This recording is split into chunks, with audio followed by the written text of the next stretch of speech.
AEW Dynamite's rating was up 1 point from last week. This week it did a 0.28 rating, handily beating NXT's 0.21, since NXT and Dynamite seem to want to compete with each other recently.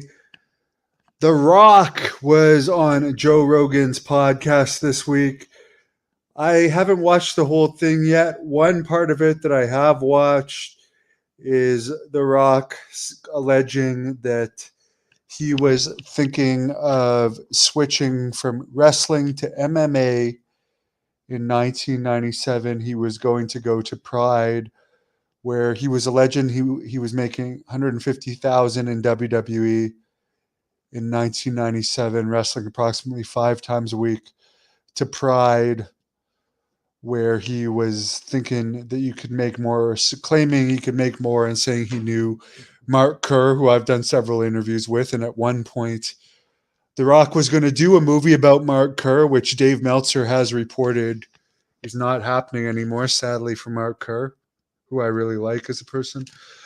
But Meltzer is saying that in 97, Pride had only had pretty much one event, and it reached its peak in popularity and started to get really popular. Not its peak, but it hit its like good paying days around the 2000 mark. So Meltzer says, well, maybe The Rock was considering, maybe he liked MMA and considered doing it at one point. It's unlikely in 97, when he was already kind of on his way to becoming a star.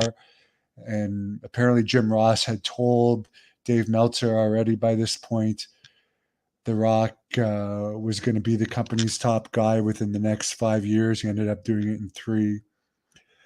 Ken Shamrock had told Dave Meltzer that The Rock was going to be the next Bruno Sammartino. So it's hardly like everything was in the trash can for The Rock at that point.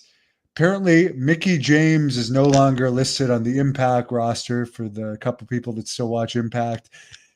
And there's rumors speculating that now that Nick Aldis is working for WWE, she may return there. Of course, she had a bad fallout with WWE, ended up getting former head of talent relations Mark Carano fired because they sent her remaining gear back in a garbage bag.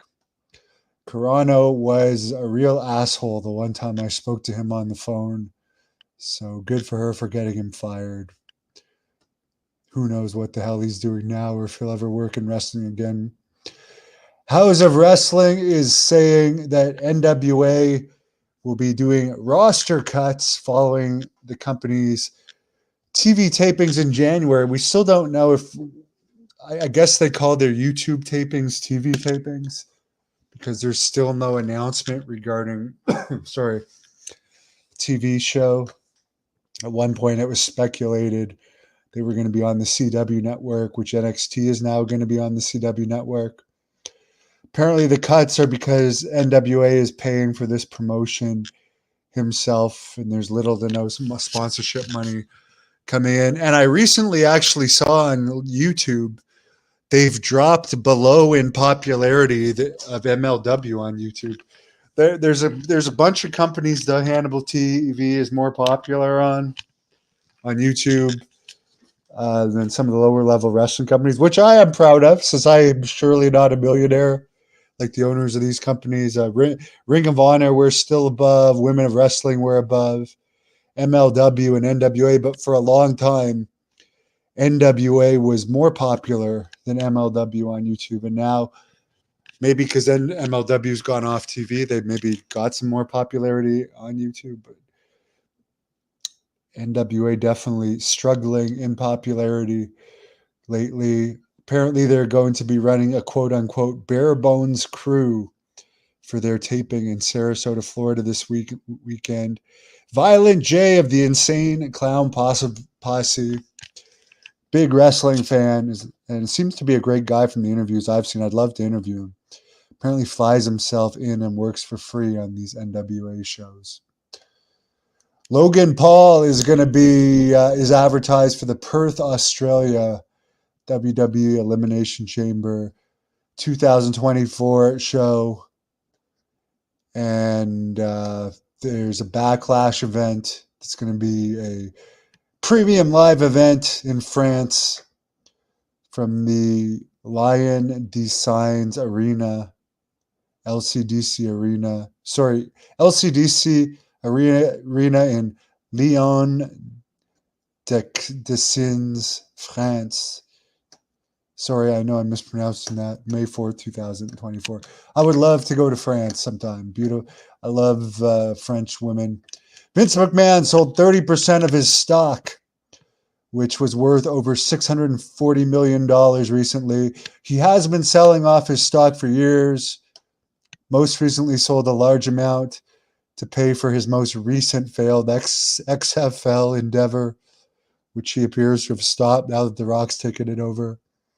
He wouldn't lose his board of directors seat unless he has below 7 million shares. So he's still around 20 million.